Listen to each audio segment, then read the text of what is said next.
Yun lang po dyan sa minsan ng kaloko o yung mga feelings nyo dyan. Sabay-sabay po tayo mga dito. Let's go! Sa silikod! Tayo po na ako! Huwag kang maniwala dyan, di ka na mahal talaga. Sana ang buhay mo kung mapupunta ka lang sa kanya. Iiwanan ka lang, maingat ka.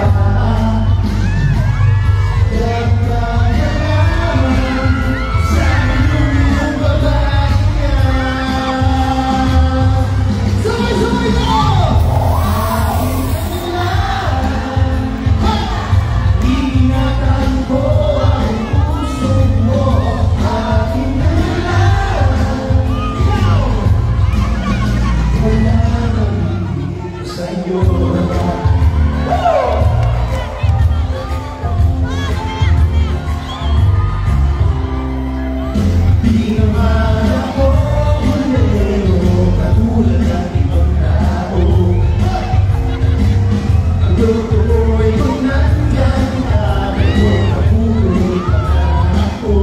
Sabay-sabay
na!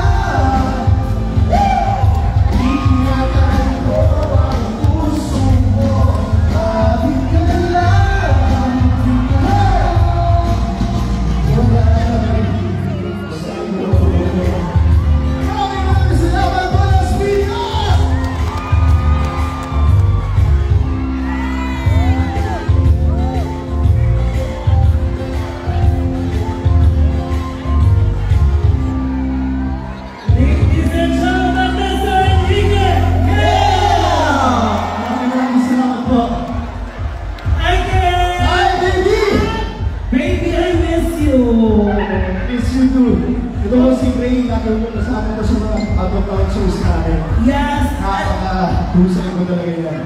Sobrang bait.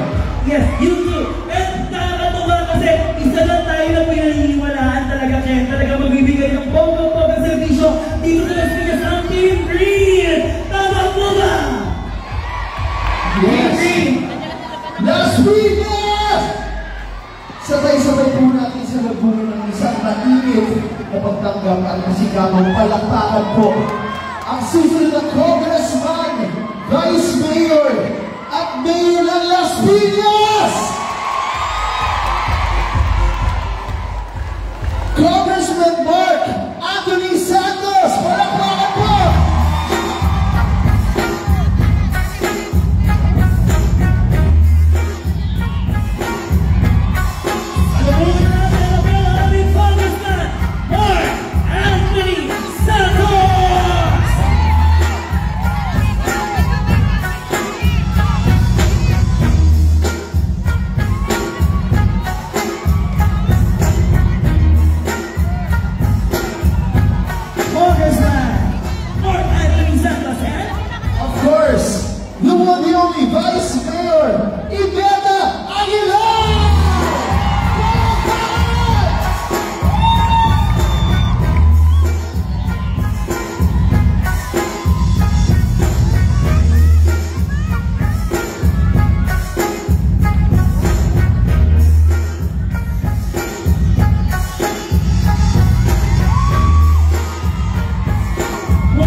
magpapatuloy ng serbisyong tapat at may puso sa lungsod ng Las Piñas.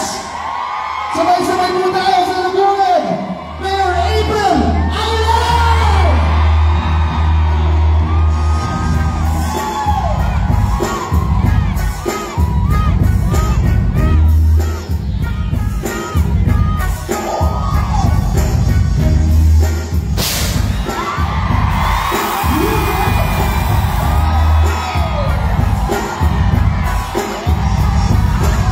Once again, ang ating susunod na mayor,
decision para po sa lahat ng Las Piñero. Mapa may green card kayo o wala, libre na po ang check-up nyo. Bukod po yan, meron po tayong 30 health center sa buong Las Piñas. At isa po sa pinakapaborito ko programa, lalong-lalo na po sa ating mga seniors, ang ating libreng catarata removal. Alam niyo po, priority po namin ang edukasyon. Ano po ang daycare center? Libreng nursery, kindergarten. Nagpatayo po kami last year ng aming daycare center. Kaya sa Las Piñas po, 109 na po ang daycare centers natin. Tayo po ang isa sa pinakamaraming daycare centers sa buong Metro Manila. Libreng grade school, libreng high school, at meron po tayong libreng kolehiyo sa Dr. Filimon Aguilar College at 4-year courses na po ang ating Dr. Filimon Aguilar IT. Pero excited po ako ikwento sa inyo. Nasa pang-pitong palapag na kami. Isang taon na lang po. Isang taon na lang bubuksan na po namin ang aming bagong 10-story College of Engineering, kung saan magpapaaral tayo ng 4,000 karagdagang estudyante sa kolehiyo. Sabi ko nga po sa inyo, mula pagkapanganak hanggang sa pagkapatay, meron po tayong mga kababayan na pag namatayan, wala po talagang panggastos. Meron po tayong libreng cremation at libreng columbarium. Yan po ang mga programa natin sa Las Piñas at asahan niyo po ang mas maraming programa natin para sa mga Las Piñero. Alam niyo po, kukunin ko na lang po yung pagkakataon. Magpapasalamat po ako sa inyo lahat. Maraming salamat sa walang sawang pagmamahal at suporta niyo sa amin ni Mayor Mel. Kung paano niyo po minahal ang aking amang si Mayor Nene. Kung paano niyo po minahal si Mayor Mel. Sa 6 na daw po bilang Vice Mayor, pinaramdam niyo sa akin, kaya maraming salamat sa inyo. Maraming salamat na kahit wala na ang aking amang si Mayor Nene, patuloy niyo kami minamahal ni Mayor Mel. Maraming salamat po. Tandaan niyo, ang administrasyon ni April Aguilar ay administrasyon na may serbisyong tapat, serbisyong may malasakit, at serbisyong prioridad ang kapakanan ng bawat Las Piñero. Ang Las Piñero, kahit kailan hindi kami iniwanan, kahit kailan hindi kami pinabayaan. Bigyan nila po ako ng isang tsansa. Isang tsansa mag-mayor sa Mayo. Mapawi ako sa inyo lahat. Mapawi ako sa inyo lahat. Ubuhos ang proyekto sa Las Piñas. Sila po lahat, mahal na mahal namin kayo. Maraming salamat po. Naglukas na lang bagong eleksyon. Magpapasalamat po kami lahat. Sa ngalan po ni April Aguilar, sa ngalan po ni Mel Aguilar, maraming salamat, Las Piñero.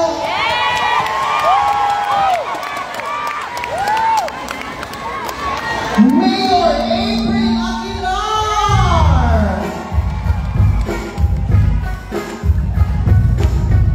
Alam nyo na, Las Piñas! Isa na yung bumoto natin, April Aguilar! Grabe, para bumuo sa proyekto na dapat talaga para sa inyo, iboto po natin si Mayora April Aguilar! Pero naman ko sa dami natin dito,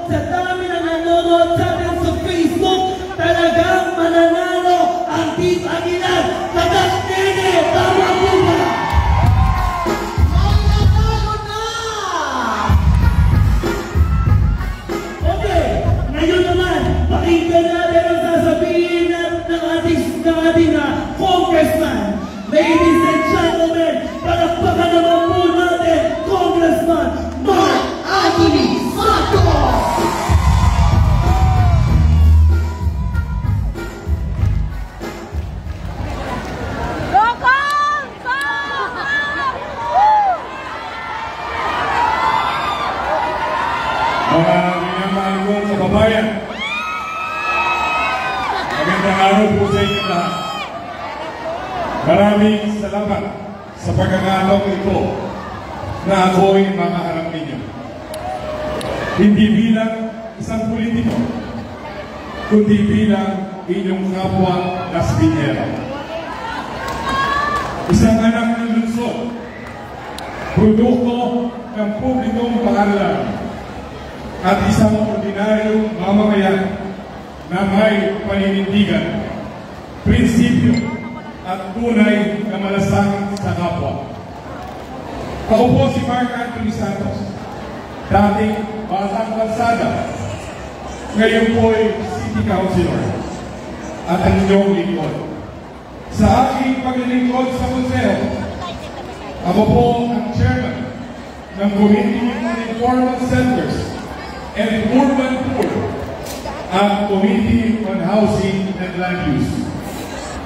Sa bawat araw ng aking serbisyo, hindi ko po kailanman nakalimutan